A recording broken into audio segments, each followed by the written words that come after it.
to another episode of Woman Witness Podcast, The Stories at the Well.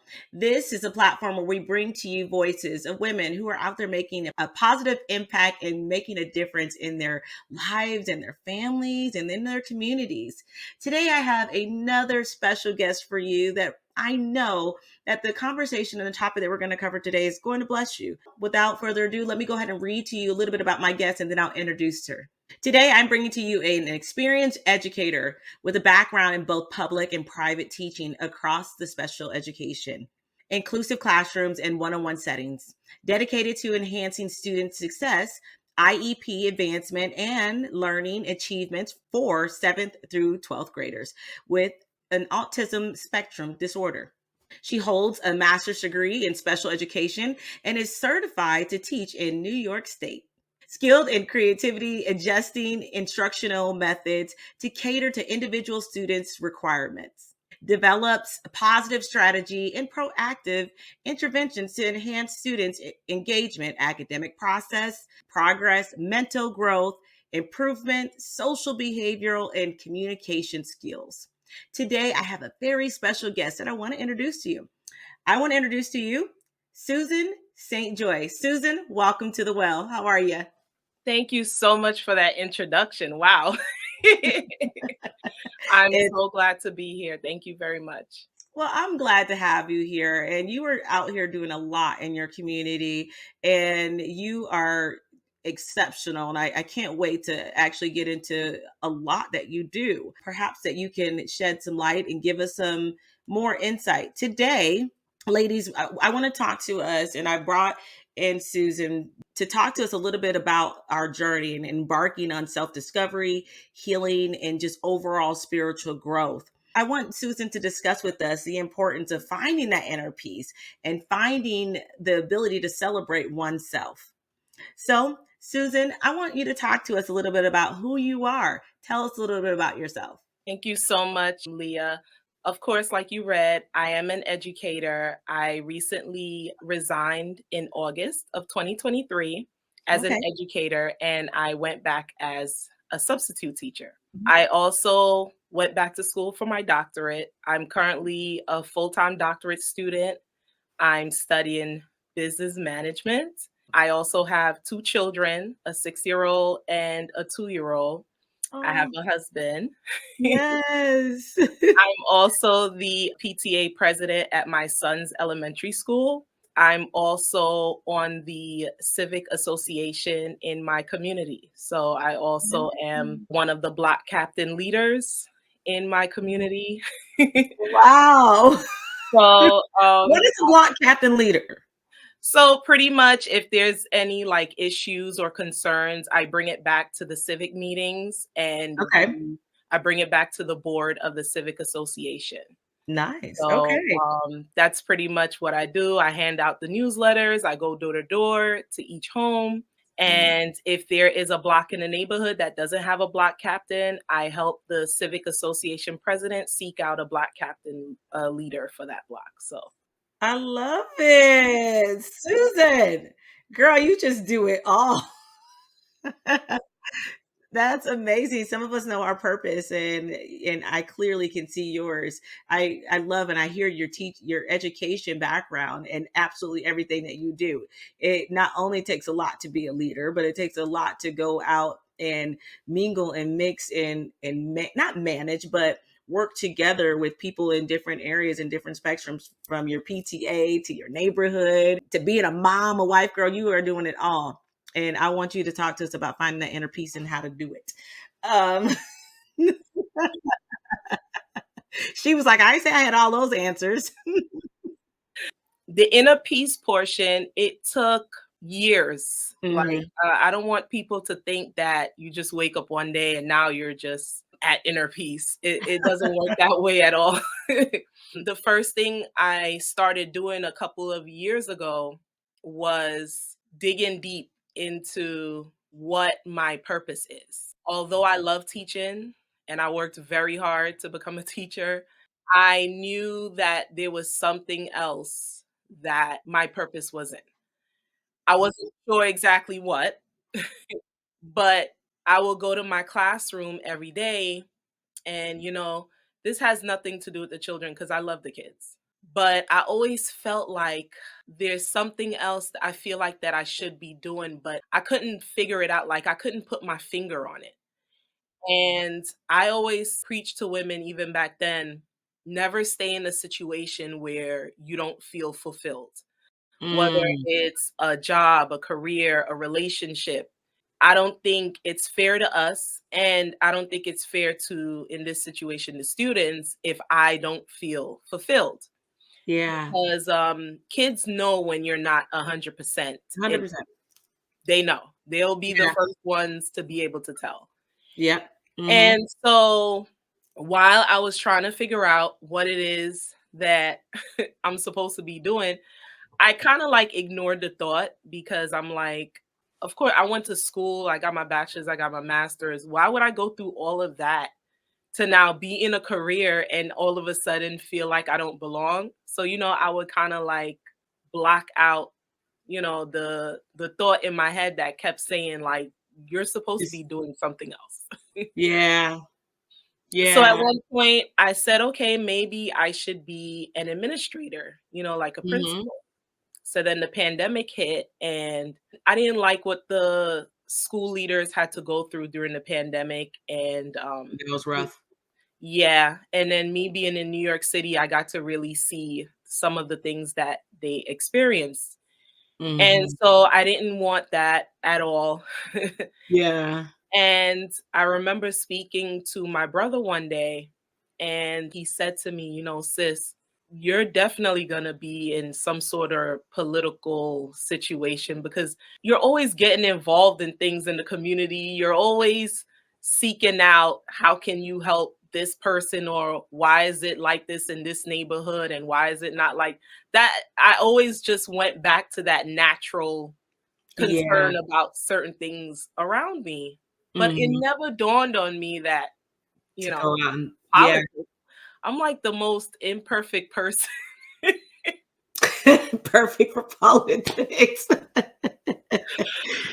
But, this is what I was saying to myself and even him. I'm like, "Stop," And I remember one day my husband said it. My husband was like, "I wouldn't be surprised if a couple years from now you decide that you wanna be into, like, politics," and Talk to me about that. I heard you say that in one of, I believe it's on your podcast.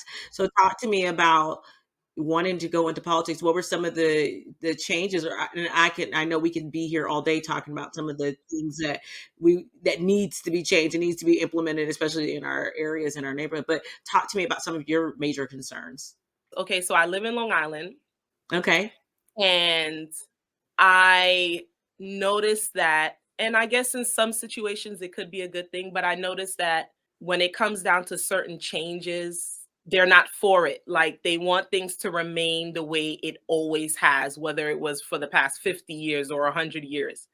Yeah. And I have a problem with that. Yeah.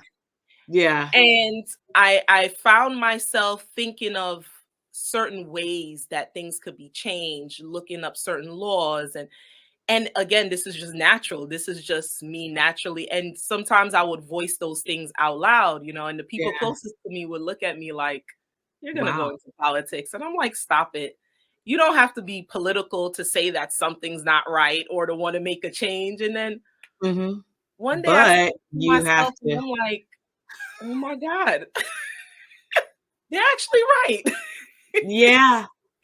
Yeah, you're right. You have to be in position to be able to make some of those or implement some of those changes. Right. So last year, I volunteered to put on a senior luncheon for the senior citizens in my neighborhood through Oh. the civic association. And, I was the first, I'm always the first one to raise my hand and to take on something else. But it was something for me, it was just natural. Like, oh, I want Yeah. to plan the senior luncheon. That sounds so cool.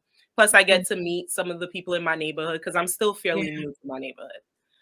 Yeah. So I planned the senior luncheon. I met most of the seniors in the neighborhood. I hand delivered the flyers to their door, introduced myself to them, and everything like that. Again, in my mind, I'm not thinking what I'm doing is political because I don't know what it is about the word political, but it It just, sounds scary. Yeah, I think and I think sometimes it gives it like a negative situation. So whenever someone would consider me as a political person, I'm like, "Ew, I don't like how that sounds." I enjoyed it. I met some amazing people, and the president of the civic association said, "Well, I'm going to invite the assemblywoman to the luncheon." And I was like, Oh, it's "Oh, the amazing. assemblywoman? My gosh, Yeah. I look up to that lady so much, and you're bringing her here? Oh Oh, my god." wow. So the butterflies were like out of All over control. you.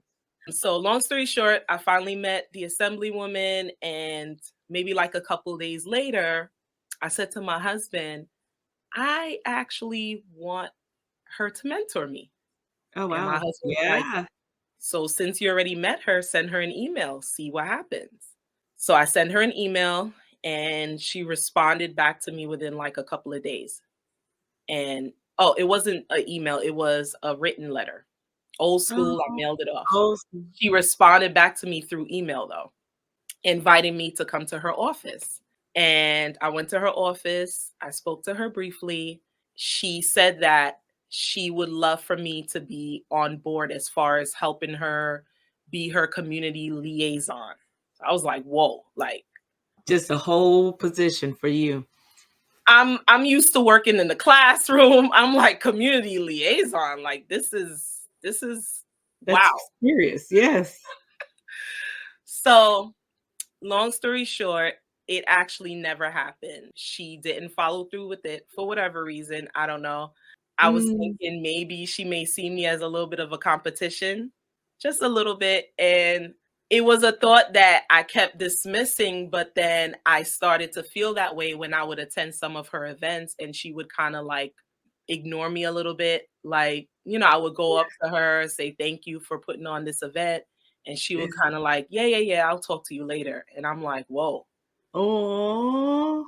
Okay, I hate to sound like, probably, but in that moment, like, what did you think? Did you think, "Oh my god, I gotta get out of here"? What did you feel? How did you feel? I did feel like I gotta get out of here because she didn't do that on one occasion, she did that on 2 occasions.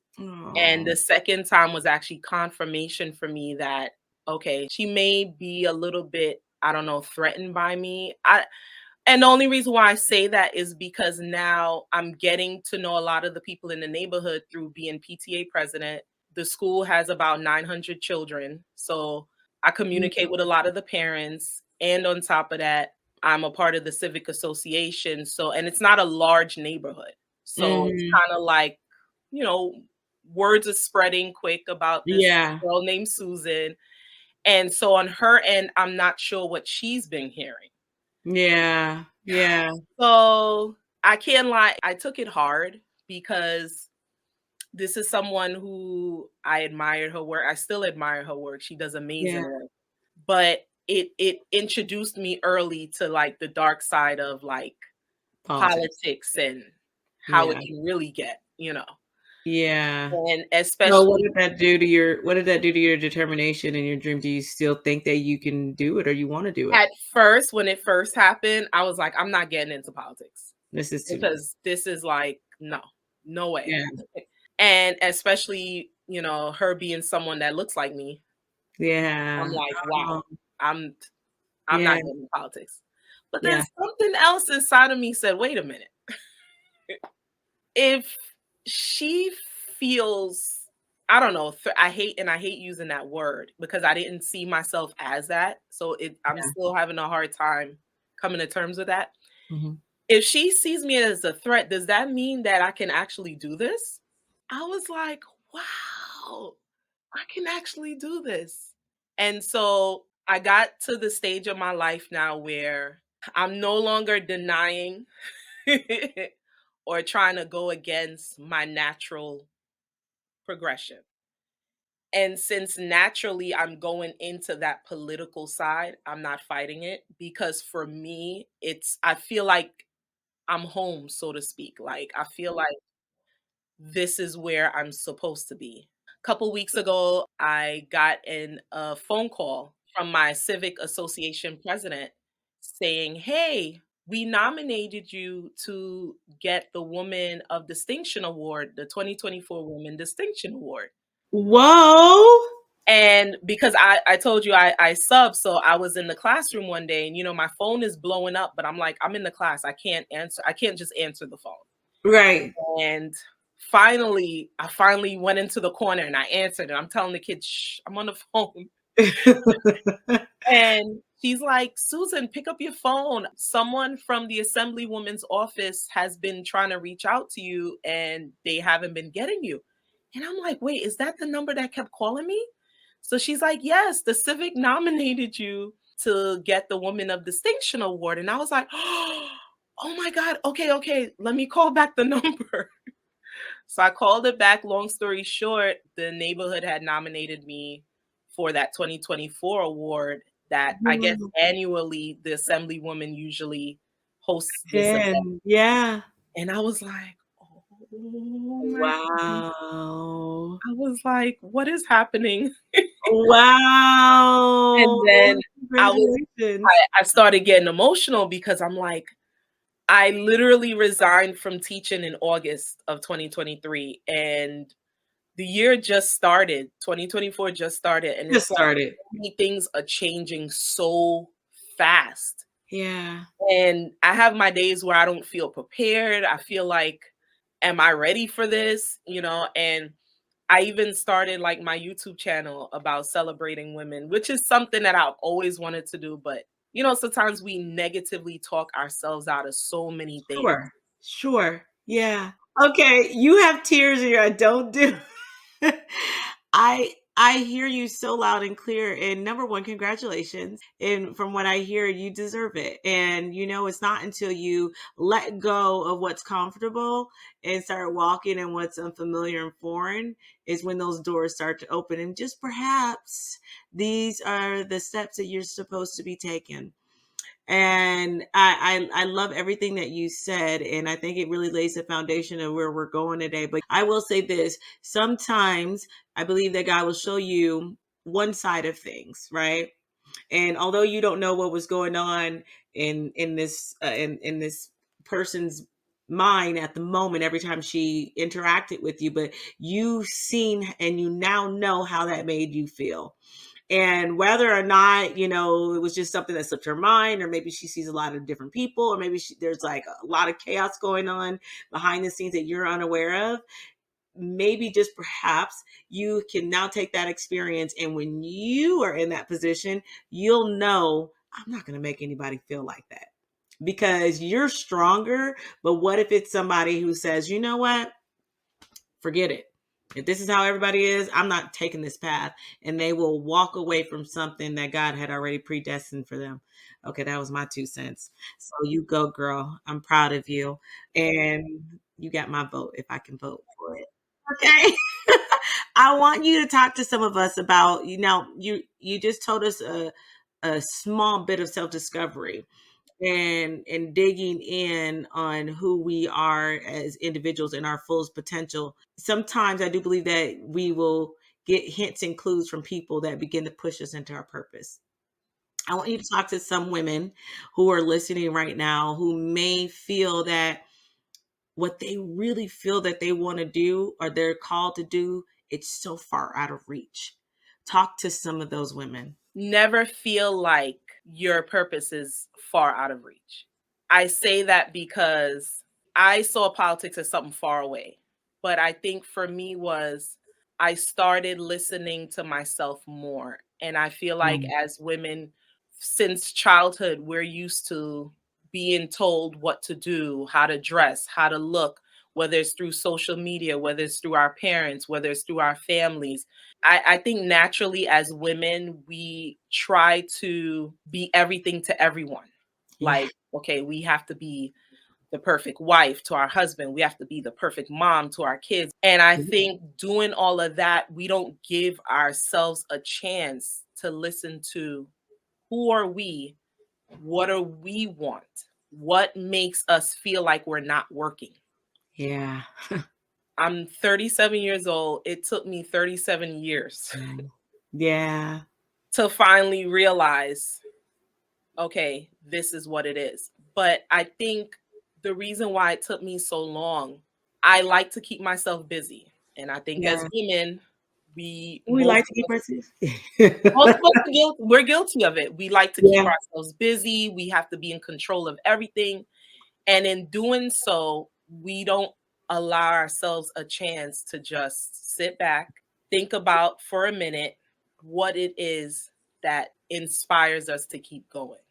And I think if more of us did that earlier on, it wouldn't take us 37 years. Okay, she's saying 37. Okay, sorry. Listen. Some of us got a few more, but and hold on. Give yourself a pat on the back that you figured it out in 37 years. Okay, let's just talk about that. Because in 37 years, I mean, some of us were still having a meltdown. And for those of us who are listening, I feel like the moment we get comfortable sitting in whatever situation that we're in, we stop growing, we stop living. So I love everything that you're saying. I really do. And you say it with such humbleness. Okay. Because what people don't know, I want you to talk to us about going after what you want to do because you have to start somewhere. Talk to us about starting somewhere, Susan. I started to pay attention to the people that were in the roles that I envisioned myself in. So when I started taking an interest into like politics and even local politics, I started to pay more attention to those people, whether it was the mayor of the town, the assemblywoman. I started paying more attention to what they're doing because I feel like if we don't see ourselves actually in that position, it's kind of hard for us to go after it, right? So Yeah. not only did I start to pay attention to them, I started to go to the spaces that they were in. And so, for example, the first PTA meeting that we had last year, I invited the mayor of the town to be our guest speaker. How I had that happen was I looked up to see when was his next meeting. And I went to his meeting. No one there looked like me. And of course, everyone there thought I was a reporter. They had never seen me before. And at the end of the meeting, I got up and I went up to him and I introduced myself. And the first thing he said was, "You're not a reporter, are you?" And I was like, "No, I'm not a reporter." But I invited him to be a guest speaker there, and he came to the PTA meeting. I don't know if a lot of the parents were shocked. I don't know if a lot of the parents was like, "Who is she?" I say that to say if it's something that you want to do, you're gonna do it. Another thing that I have to say is don't tell people what your plans are before it happens. Period. Period. And the reason why I say that is I personally don't tell people before because I don't want anyone to talk me out of it. I rather learn on my own if I fall or made a mistake. I rather say, okay, I did that wrong. Let me do it a different way. And I don't Yeah. say this like people do this on purpose, but sometimes people put their own fears unknowingly onto you. So Yeah. maybe they may have tried going into politics at one point, and for whatever reason, they just never did. So now, Yeah. in protecting you, they're like, well, you want to be This happened. careful. You don't really see too many people that look like you in those spaces. I didn't want any negativity. And so, therefore, I didn't tell anyone what the plan was. Yeah, and that's important. Yeah. That's important to protect your promise until it's birth. Go out and birth it. Yeah. Yeah. And I think when you have been raised with any type of trauma, it's so easy to be impressionable. Trauma takes a lot away from you in the sense of mentally how you filter things. I hate the fact that I second guess things before I do it. And I do that a lot. And I know it's part of my upbringing. I started seeking therapy for that. That was when I realized, like, wow, this is necessary. As women, I know sometimes we like to go back and say, well, I wish I knew this or I wish I had did this different. I don't do that anymore. I used to do it all the time. I used to beat Mhm. myself up so bad. No, I've been there. I've been there. I've been there. Yes, but what is done is done. And what is done is for a reason. What was done is a lesson learned. So maybe just perhaps I won't do it that way again. Now, if you're like me, I do it. Sometimes I'm like, you know what? I'm gonna do it just like that again. But this time I'm gonna have confidence. Because we think we can control everything and we can't.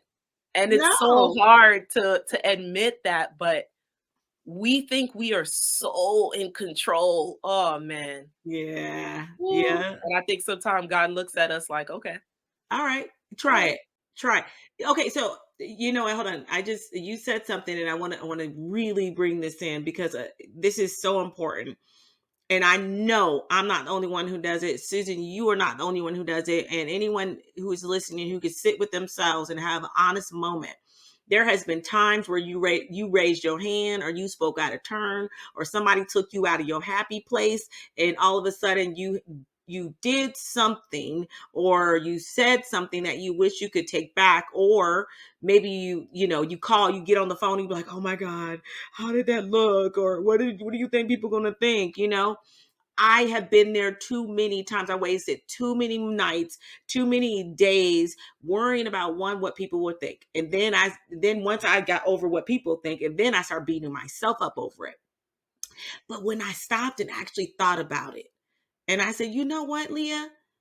You did everything the way it was supposed to be. Here's what my new thing I say now. If I had a chance to do it over again, I would do it over again, and I do it with much more confidence because I know that that was the right thing to say. I know that was the right place to be. I know that was the right, snap finger in the neck roll at that moment because that's what was needed. So, it just being confident in who we are, I think, is what I hear so loud and clear from you, Susan, because we are who we are. Yes. And I And like it. we each have something to offer. Yeah, And I think if we offer it unapologetically and confidently, I don't think there's yeah, anything wrong with that, because yeah. eventually the real you will come out. So It's gonna come out. you might as well just You'll be like, look, I told y'all before, this is who I was. This is who I am. One thing you said, I want to talk to some of the people. You said it a couple of different times. I'm trying to find the right way to ask this question because it's a question and it's a feeling. It's a reality of being the only person in the room who looks like you. And I want to talk to some of those people who are the only person in the room that looks like them. Talk to us, Susan, how you push past the obvious. you want to hear how I really push past? Yeah. I just be myself. And I'm going to explain what I mean by that. A couple years ago I saw a meme on social media going around about how Black women, how we code switch. And because we make everything humorous. That's Yeah. who we are, right? Yeah. So when you Uh-huh. think about it, it's like rather sad because it's like, so now we Yeah. have to code switch. When Oh. I took on the role of being PTA president, I said to Yeah. myself, this school is predominantly not my complexion. Yeah. And I said, I'm going to be myself. I am going Yeah. to continue to talk the way I talk. I am going to continue to be who I am because I feel Yeah. like, especially if going into politics, I rather exactly who I am Yeah. right Yeah. in the beginning. So Yeah. there is no code switching. Hold on, I never heard of that. Yeah. Oh You, yeah. oh, wait, you have to break that down for some of our So listeners. when I first saw it circling around, it basically showed examples of when we're working at the office and no one looks like us. We put on the extra perky, hi, good morning, and things like that. Hey, so And then when cute. we're around each other, we're just speaking regularly. And I'm like, I'm not doing that. I'm too old. I feel like I'm at the point in my life where, Yeah, it is what it is. and Yeah, the yeah, people that love and support me, they love and support me exactly how I am. And the yeah, ones that don't, It Yeah. is what it is, but it's part of living in my truth, and it's like I Yeah. can't tell women to live in their truth, and I'm not living in and I'm code switching as soon Yeah. as Yeah. Yeah. so I don't code switch at all. That is so funny. I'm so I just be myself, honestly. yeah. It is scary sometimes when I Mhm. enter rooms and there's no one that looks like me, but I do it scared. You do it afraid, yeah. I do it scared, and the more I do it, the more it doesn't bother me. Yeah. Oh, okay. That's some really good advice because I know that there are a lot of people out there who may feel this way. And, I can tell you about my past experiences. And I'm sorry, this code switching, I'm gonna have to look it up. But what you said, it is true. I will say that I see a lot of truth in that. But I want to tell you something. This is something that I've learned over the years. And for people who don't know me, they may look and like, try to figure you out. This is where I found comfort, and this is where I found the ability to be myself. I am who I am. And being transparent and being who you are, and being comfortable with it, no one can ever call you out on not being yourself.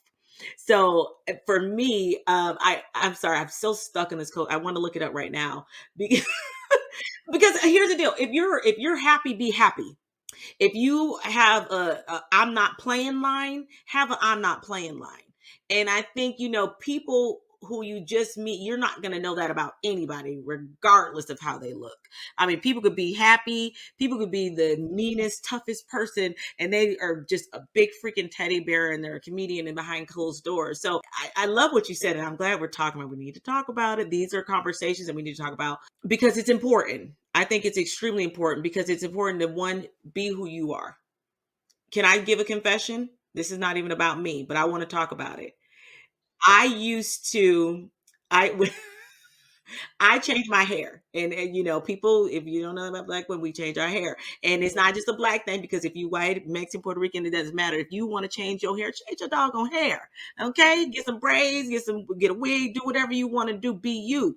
I'm gonna wear my hair, a natural fro, brown, and then I felt I was hesitant. I was more reserved to, go and throw me in some blonde or even throw in some braids in certain situations because I felt like I didn't want to be that girl to, stand out and, bring all the attention or, like, "Ooh, wasn't her hair just brown yesterday?" And when you are when you are in these settings, these are things that go through your mind. I promise you, you can ask some of my closest friends over the last, I would say 4 years, 4 to 5 years. I was like, I don't care. I don't care. If you want to ask me about my hair, I might tell you depending on how I feel. But if not, you better watch some of my other episodes and know that I'm going to be me. Whatever whatever wig I want to throw on, whatever braids I want to put in my hair, that's what I'm going to do because I'm going to do me. And I think that's so important. So I love what you said about walking in the room and being yourself, your authentic self. And people gravitate more towards you because one, they can relate. Two, you're trustworthy. And three, they feel like you have no other hidden agenda in conversing with them other than the fact that you just truly want to get to know them.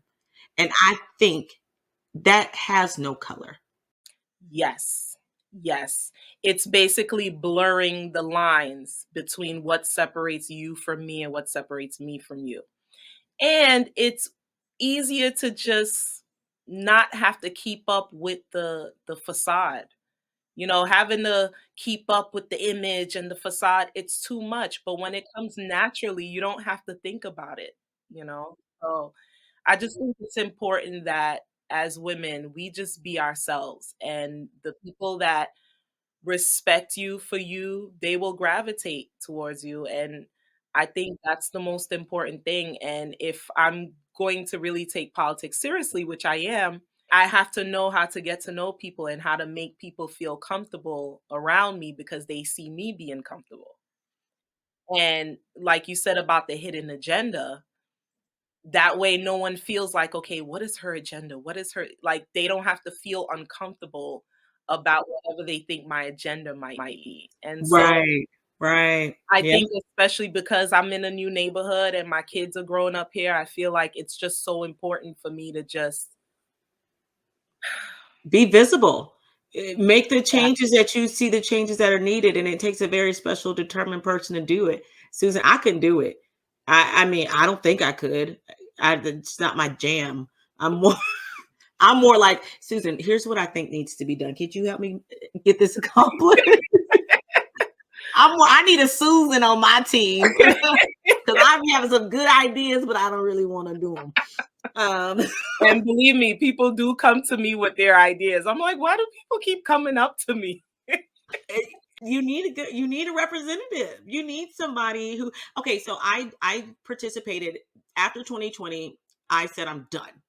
I was done. I was over everybody complaining and people, rightfully so in a lot of cases. But I said, you know what, Leah, you're not going to just talk about it, you're going to be about it. So I entered into a leadership academy where I was uh, mixed. I was in with a lot of different people from different backgrounds, different sectors, and I wanted to just get into the heart of the community because I wanted to make a difference. I still do. However, I found my jam. I found, a platform and an avenue for me. I wrote 16 books. I'm interviewing women. I found out how to get our voices out in a different way. I don't you found how to get the voices out in a different way. You are going into those seats. Okay, do you hear me? You are going into those seats. And it's only when you're in those seats where you have then the ability to even elevate those voices that need to be heard the most and implement that change. I'm so proud of you, Susan. Girl, you better keep going. You better keep going. And Okay, I love your calm down. platform. I love your platform. When I saw Oh. what you were doing, I'm like, wow, this is amazing. For you, even the women that you bring on here, how you shed light. I haven't even heard of these women until they came to your platform. So that Mm, alone in itself is amazing. So thank you ah, so much for doing what you're doing. thank you, girl. Thank you. I'm not look, I'm just following. I'm walking. You know you got that calling and you gotta walk. You gotta walk. Yeah. Everybody has a purpose. Okay, so I want to talk to you. Oh, no, no, no. Have you written a book yet? No, but it's something that it's way overdue. Is It's what they'll it's do. one of those things where it's time. Yeah, And huh? that is actually my next goal. I That definitely want to write a book. I have an idea as to what I want it to be about. It's actually on my vision board. I'm a little nervous about it. don't be nervous But about it. it's like internal nervousness. It's like, Yeah. oh, what do people want to read what I have to say? It's one of those things where it's like I'm snapping out of it though. Yeah, it's coming. I hear it. I hear it. It's coming, Susan. And I actually, I let me know when you're ready. I have an amazing team that can help you get it done. Okay, so you shed a lot of light, and we didn't even get to touch on half of all the questions that I had today. But I know the conversation that we had today is for a special targeted audience. It's for the women who are out here who are really they want to make a change, they want to have a voice. I keep telling myself I'm going to join the PTA every year because I have so many changes, or not changes, excuse me, so many things that I love to see implemented, but I ain't joined. And you have to, and you are an example of what we need to do to join. I want you to talk to some of the women and some of the moms who are out there. I have some really good friends who are working moms, and they go into the office every day, and you were both. Talk to some of these women about how they can get involved in their child in their children's school and in the community, and also juggle that job. So the quickest way to know what is going on in the neighborhood is through the school. Mm. And so joining the PTA, it gives you like a miniature insight as to the larger picture of what's going on. And Mm. so me being on the PTA board, especially as president, I get to see how the money is moving in and out. I get to see how the community businesses interact with the school because I communicate with the businesses to get donations, to let Mhm. them know what's going on in the school. Also, it's a way for me to let the parents know exactly what their membership is doing in the PTA. I also let the parents know some of the great ideas that we have, and with their help, they can help us do these things. Yeah. Also, too, with your child being in the school, it Yeah. also makes your child want to be involved in Ah, that's your true. community because they see mommy and daddy a part of the PTA. So now they it gives them an insight as to how their school is the way it is. Because a lot of times kids don't know, they don't understand. They just know that they Yeah. had a wonderful assembly. They have no idea how the All the things. assembly got put together or anything. But Yeah. with you as the parent being a part of the PTA, you could give your kid that insight like, oh, your school raised $15,000 and you're getting a new book vending machine. Oh, Yeah. that's cool. And then so the kids are going to the book vending machine. This actually happened, by the way. Wow. Okay. So the kids are like, mommy, I went to the book vending machine. I'm like, yeah, the PTA paid for that. Yeah. You're welcome. you know so That's it's amazing. a great way also to meet other parents, to hear what other parents have to say about certain things, to get those parents involved because a lot of these parents are so talented. Oh my goodness. They are so talented. And Yeah. so when we get volunteers for certain events, whether it's a Halloween party or things like that, these are parents that are so talented, and you see their talent when they get to volunteer for something. And Yeah.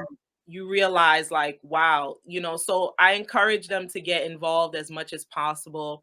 I Yeah. know where my talent stops. Yeah. And Yep. so I tell the parents all the time, look, there's a lot that I'm not good at. There's certain things I'm good at, a lot of things I'm not good at. So we need Yeah. your help to make this Yeah. a success. And so what I do love is for the most part, the parents at the school do try to get, involved as much as possible. Yeah. And so, I call myself the annoying PTA president because I'll send out emails to PTA members 2 to 3 times a week. That's amazing. That's a lot. Some parents love it. They're like, wow, the communication is amazing. Like, because Yeah. I feel like transparency, and I tell it Is to key. my board all the time because I have an amazing team. The Yeah. treasurer, my VP, they're so good, so talented. And I Yeah. tell them all the time, the one thing that I want to do is be as transparent as possible with Yeah. the parents, with the communities, and with the businesses that donate to our PTA. So I love it. Look, you need to write a book on being a PTA. I'm serious actually. Um, because a lot of people want to limp in, like me. I'm limping in. It's a lot. Okay. I barely like being teen mom. Okay. I Love you. guess I have time for that. I've heard stories about being the teen mom. I got three little ones, and I got older boys too, but I got my three little ones. So there's three different teams, and there's a lot going on. But my hat goes off to all parents. All okay. Let me just give an announcement. All parents, all coaches, all. If you are volunteering in any aspect of your child's life, and the key word is volunteering in any aspect of your children's life, my hat goes off to you. And I think us as parents who are giving our or allowing our kids to be in your supervisor and your coaching and your teaching, whatever it is, and however you're impacting our children, I thank you. It is not an easy task. It is hard, and I thank you. And you're doing it most of the time for free. My husband coaches all of my kids' teams, and it is a task. So I know. So, anyways, that's my little announcement. So thank you for your service.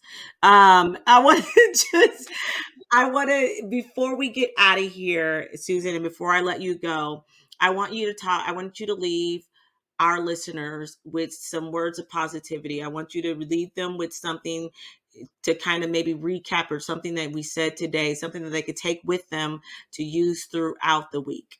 I want women to take away that they should listen to their heart, they should listen to their mind. Stop, pause, and just listen. And that is where you will find your purpose. Mm. Yeah. Stop, pause, and Mhm. listen. That is key. That is key. From one Um, busy mom to another busy mom, just yeah, stop and just pause and just listen. yeah. I like that so much. So often it's too hard to stop, pause, and listen. But if we commit to it, I think that we will truly begin to hear our purpose screaming at us, directing our steps, saying this way. Okay. Thank you so much, Susan, for coming in here and pouring at this well. My sister, we didn't cover nothing that we thought we were going to do, but that is okay. God will lead us down the path that He wants us to take. And I'm rooting for you and your journey, and keep us updated on how it goes. And perhaps we got to do another check in. And congratulations on your nomination. So exciting. Okay. Thank you so much, ladies and gentlemen, for tuning in to another episode of Woman Witness Podcast. If you heard something today that resonated with you, something that you can take with you throughout the week, instill and implement into your life, we ask that you like, we ask that you subscribe, we ask that you share the information. We also ask that you follow Susan. I will leave all of her information in the description. Follow her on all social media, follow on her website, support her if you're in the New York Long Island area. I almost said Long Beach. That was California. Okay. If you're in the New York, Long Island area, support her. Join your PTA and, seek her out. And so I want to thank you guys again for joining us on another episode of Woman Witness Podcast, The Stories at the Well. Perhaps, just maybe perhaps you were chosen for such a time as this to write, to tell, to share your story, your truth. Until next time, bye.